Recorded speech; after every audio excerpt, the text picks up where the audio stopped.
मैं कैसे बयान करूं दास्ताने कश्मीर को, ये वो गम है जो न लफ्ज़ों में बयान हो। ये तेरा मुनसिफ कैसे मुझ में जाग गया, मुझको मेरे ही ऐब गिनवाने लगे। उर्दू पॉइंट की वीडियोस देखने के लिए हमारा चैनल सब्सक्राइब कीजिए और बेल के आइकन पर क्लिक कीजिए ताकि आप हमारी तमाम आने वाली वीडियो से बाखबर रह सकें। अस्सलाम वालेकुम नाजरीन, उर्दू पॉइंट के साथ मैं हूं आपकी होस्ट आमना उस्मान। आज मेरे साथ जो शख्सियत मौजूद हैं उनका नाम है उस्मान, लेकिन वो मस्कुलर डिस्ट्रॉफी का शिकार है। लेकिन मस्कुलर डिस्ट्रॉफी का शिकार होने के बावजूद वो अपनी फैमिली को माली तौर पर ऑनलाइन जॉब करके सपोर्ट भी कर रहे हैं। आइए उनसे बात करते हैं और जानते हैं कि उनको ये मोटिवेशन कहाँ से मिली और किस तरह से उन्होंने अपनी ज़िंदगी में सर्वाइव करना सीखा। जी अस्सलाम वालेकुम। वालेकुम सलाम। कैसे हैं उस्मान, खैरियत से हैं? अल्हम्दुलिल्लाह मैं ठीक ठाक, आप सुनाएं क्या? मैं बिल्कुल खैरियत से हूँ। सबसे पहले तो आप हमें ये बताएं कि मस्कुलर डिस्ट्रॉफी होती क्या है? मस्कुलर डिस्ट्रॉफी ऐसे कि सीरियस एक बीमारी है जो कि इंसान को बेड से उठ नहीं सकता, मुश्किल होती है। लेकिन मेरी मस्कुलर डिस्ट्रॉफी में ये था कि मैं शुरू से बहुत बेहतर था पहले, लेकिन वो आहिस्ता आहिस्ता सीरियस होती गई। डॉक्टर्स ने कहा था इसका इलाज करवा रहे हैं, तो उन्होंने बताया कि इलाज इसका 4 साल की उम्र तक पॉसिबल था। लेकिन मैं जब डॉक्टरों को समझ आया, जब किसी अच्छे डॉक्टर को मेरी हेल्थ का पता लगा, तो उन्होंने कहा कि इसका इलाज था 4 साल की उम्र तक पॉसिबल, लेकिन अब इसकी एज बहुत ज़्यादा हो गया तो अब मुमकिन नहीं है। तो उस वक्त मैं बहुत डिसहार्ट हुआ था कि क्योंकि वालिदैन जहाँ कहीं भी लेके जाते थे दिल करता था कि अब मैं ठीक हो जाऊँगा, अब मैं आम बच्चों की तरह चल फिर सकूँगा, वैसे भाग सकूँगा। लेकिन जब उन्होंने कहा कि इसका इलाज अब मुमकिन नहीं है, अब जो इसकी विल पावर है इसको मेंटेन रखे, तो उस वक्त बहुत डिसहार्ट हुआ था कि मैं अब ठीक नहीं हो सकता। किस एज में वालिदैन को पता चला कि आपको मस्कुलर डिस्ट्रॉफी है और आप आम बच्चों की तरह ना तो खेल सकते हैं, ना आप उठ सकते हैं, अपना बोझ जो है वो आप बर्दाश्त नहीं कर सकते? वैसे तो जब मैं चलना शुरू किया था उनको पता लग गया था कि इसको कोई मसला है चलने फिरने में, लेकिन ये था कि मैं चल लेता था, पर वो अच्छे किसी डॉक्टर को पहले समझ नहीं आई कि इसको मसला क्या है, क्योंकि वालदा को इतना पता नहीं था। वो जहाँ कोई बताता था वहाँ ले जाती थी। बहुत इलाज करवाया मेरे घर वालों ने, मुझ पर बहुत पैसा लगाया, बहुत इन्वेस्ट किया उन्होंने मुझ पर। तो मुझे ये बताएं कि बचपन आपका किस तरह से गुजरा? मतलब स्कूल जाते थे, आम बच्चों के स्कूल में पढ़े या आप किसी डिसेबल पर्सनस के स्कूल में पढ़े? मुझे शुरू से कभी ऐसा फील होने ही नहीं दिया घर वालों ने कि मुझे कोई मसला है, और मेरे दोस्त वगैरह ने मुझे बिल्कुल भी फील होने नहीं दिया कि मुझे कोई फ़िज़िकली प्रॉब्लम है। मैं नॉर्मल बच्चों के स्कूल जाता रहा और ऐसे ही मैंने वहाँ पे तालीम हासिल की। बहुत सी मुश्किलात आती थी, मुझे डर फील होता था कि अगर कोई मेरे सामने सीढ़ियाँ आ गई मैं कैसे चढ़ूँगा। तो लेकिन ये था कि दोस्तों ने हेल्प की, तो अल्हम्दुलिल्लाह मैंने मैट्रिक किया, उसके बाद आईकॉम किया। आईकॉम के बाद आके मुझे जब मेरी बीमारी सीरियस हो गई थी, मैं चलने फिरने से बिल्कुल ही मोहताज हो गया था और व्हीलचेयर पे आ गया था, तो मैंने कहा था कि मैंने पढ़ाई छोड़ देनी है। तो फिर मैंने एक मज़दूरों के अदारे, वहाँ पे मैंने शॉर्ट कोर्सेज़ किया, वो ट्रेनिंग कोर्सेज़ कराते थे।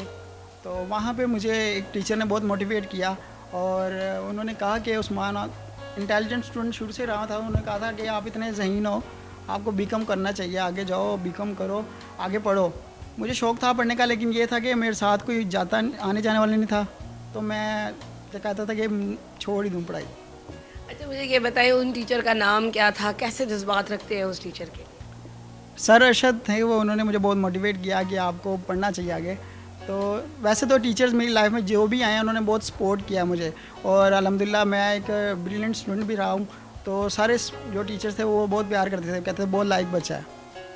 अच्छा, मुझे ये बताएं कि बचपन में आपके साथ बहुत सारे बच्चे पढ़ते रहे, तो कभी ऐसा कोई वाक़या हुआ हो कि आपको बहुत अजीब सी बात लगी हो कि बच्चे जो हैं वो आपके उस तरह नहीं खेलते जिस तरह आम बच्चों के साथ खेलते हैं, या आपको उस तरह से दोस्त नहीं बनाते हैं जिस तरह दूसरे बच्चों को बनाया जाता है?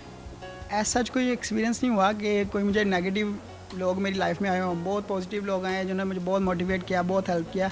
मैं बहुत शुक्रगुज़ार हूँ हर उस फ़र्द का जो मेरी लाइफ में मेरे साथ जुड़ा, और इवन के कॉलेज के पीएन तक वो मुझे हेल्प करते थे। स्कूल की पीएन मेरी बहुत हेल्प करती थी, और जो कोई भी मेरा दोस्त यार था वो बहुत मेरी मदद करता था। मेरी life, college life, school life, अभी भी लाइफ में जब भी कहीं जाना हो, मुझे कोई मसला हो, कहीं जाना हो, तो मेरे दोस्त वगैरह हेल्प करते हैं। अच्छा, मुझे ये बताएं, एक दफ़ा आपके साथ एक वाक़या हुआ कि आप एक मस्जिद में गए नमाज़ पढ़ने के लिए, तो वो क्या वाक़या था? तो अक्सर ही मैं जब नमाज़ पढ़ने जाता हूँ व्हील चेयर पर होता हूँ, तो व्हील चेयर ज़्यादा आगे नहीं लेके जाते हैं मस्जिद में, तो पीछे मैं रुक के नमाज़ पढ़ता हूँ। तो अक्सर लोग पीछे जो रुके होते हैं वो समझते हैं कि सवाली हैं, तो उनकी मदद करने के लिए आ जाते हैं। तो मुझे 2 बार ऐसा हुआ है कि लोगों ने पैसे पकड़ाए हैं, तो मैंने उनको कहा मुझे आपकी दुआ की ज़रूरत है, पैसे नहीं मुझे चाहिए।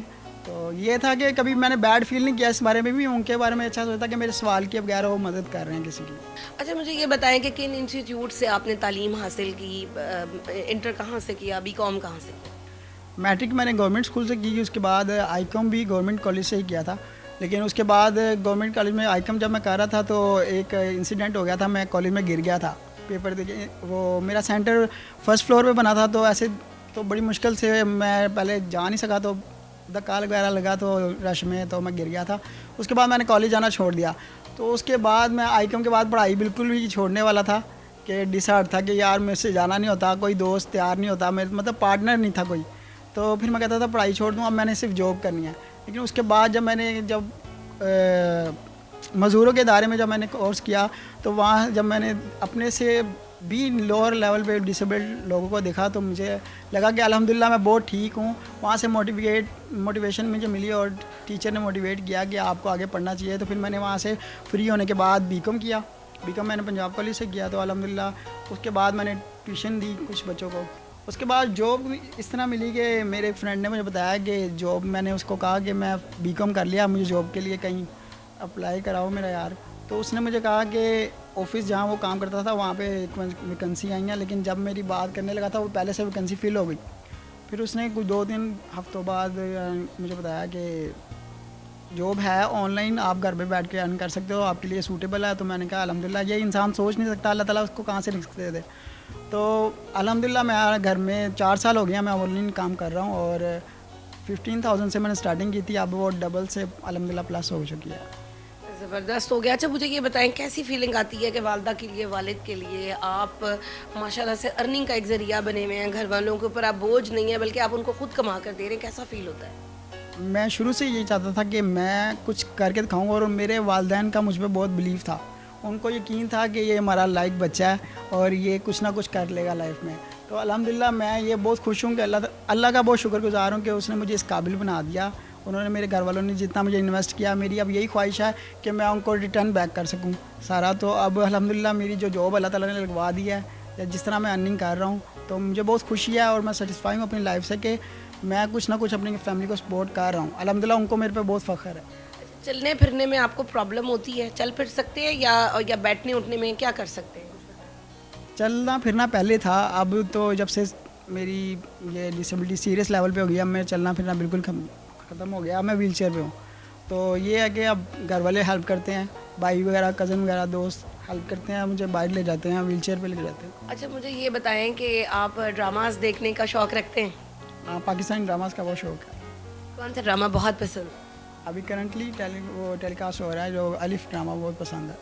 अच्छा, कौन सी कास्ट है उसके अंदर ऐसी ख़ास जो आपको वो ड्रामा बहुत पसंद है?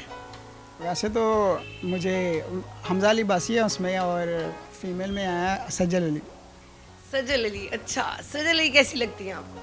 वो मुझे पसंद है। अच्छा, मुझे ये बताएं कि क्या ऐसा कुछ हो कि जैसे कि सजल जो हैं, सजल अली, वो अहद मिर्ज़ा जो हैं उनसे मंगनी तोड़ दें और वो आपको प्रपोज़ करें, कैसा फील करेंगे? मेरी नज़र में वो परफेक्ट कपल है, मैं नहीं चाहूँगा कि वो उसको छोड़ें।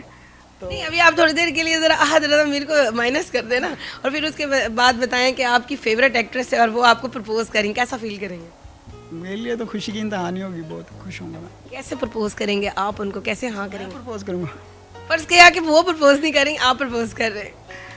नहीं, मैं नहीं कहूँगा कि उनका घर टूटे। सुना है कि आप शायरी बड़ी खूबसूरत करते हैं, तो इसका मतलब है कि आपके अंदर एक आर्टिस्टिक माइंड बंदा भी मौजूद है, तो उसके बारे में हमें कुछ बताएं। वो अभी तक, वो बहुत पहले से मौजूद है। जब मैं रेडियो बहुत सुनता था तो शायरी का बहुत शौक़ था, उस वक्त मैं शायरी के शो सुनता था। तो ख़ुद भी लिखने का शौक़ है, तो मैं गज़ल सुनाता हूँ आपको एक। रिसेंटली जो अभी तो चल रहा है इशू कश्मीर का, जो कश्मीर में लोगों को कैद किया गया है फजूल में, तो उस पर मैंने एक शेर, छोटी सी नज़म लिखी थी। वो यूँ है कि मैं कैसे बयान करूँ दास्तान कश्मीर को, ये वो गम है जो ना लफ्ज़ों में बयान हो, वो वादी जिसे जन्नत का ख़ताब हो, पेश करती है मंजर जैसे क़यामत का सामान हो। आए रोज़ सब्ज़ हलाली में लिपटते हैं जनाजे, मुझे लगता है वादी में जीना ही हराम हो। बिना जुर्म के भी कोई कैद करता है, वादी के दरो दीवार का बस यही सवाल हो। अब चुप क्यों है हकूक़े निस्वा वाले, ऐसा लगता है सबके सब हैवान हो।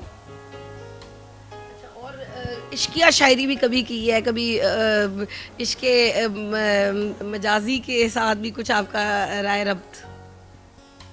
इस शायर को वैसे एक तहमत लगा दी जाती है कि अगर ये शायरी करता है तो ज़रूर इसको दिल टूटा हुआ है उसका, तो ऐसा कोई सीन नहीं है। वैसे हाँ बंदा लिख लेता है वैसे कुछ, तो इश्किया शायरी कहने की जो नहीं है मजाजी वाली, वो यूँ है कि तेरी आवाज़ मुझको रोक सकती थी, एक तू ही थी जो दिल तोड़ सकती थी।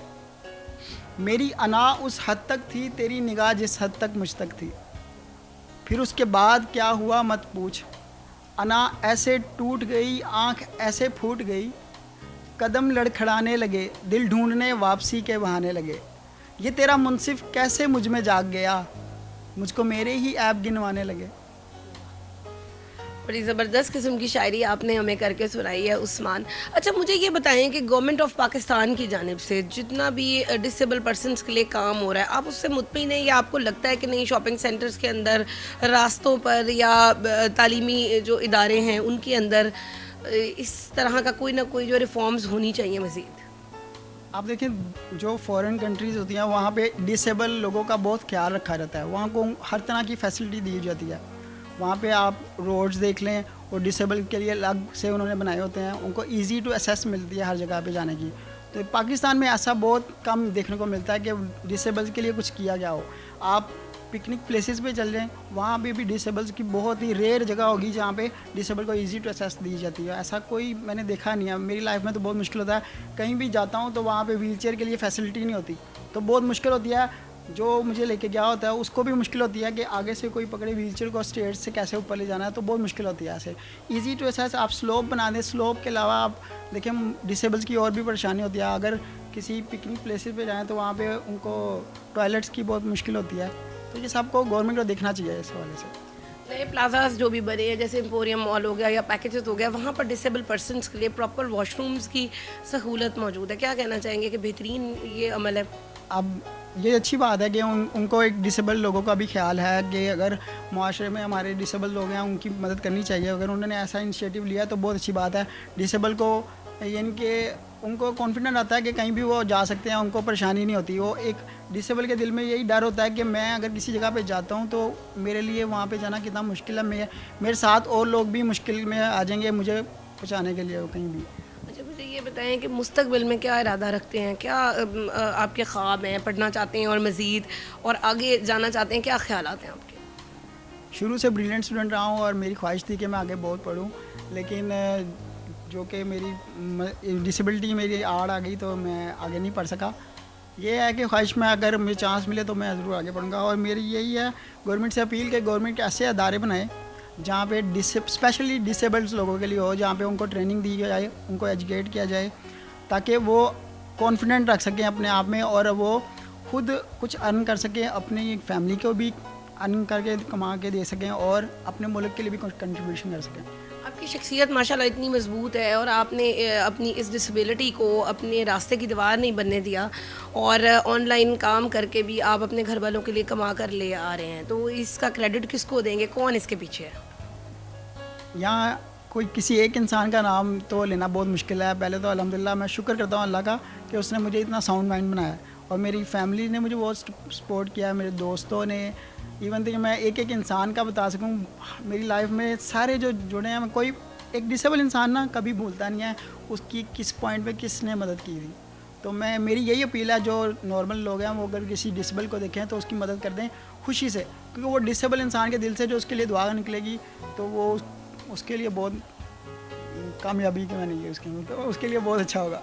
जी तो नाजरीन, आपने एक बाहिम्मत नौजवान उस्मान जो कि मस्कुलर डिस्ट्रॉफी का शिकार है, उसके बावजूद वो अपने घर वालों के लिए ऑनलाइन कमा कर लेकर भी आ रहे हैं, खूबसूरत शायरी भी करते हैं और उनके जज्बे और उनकी उमंगें बहुत जवान हैं।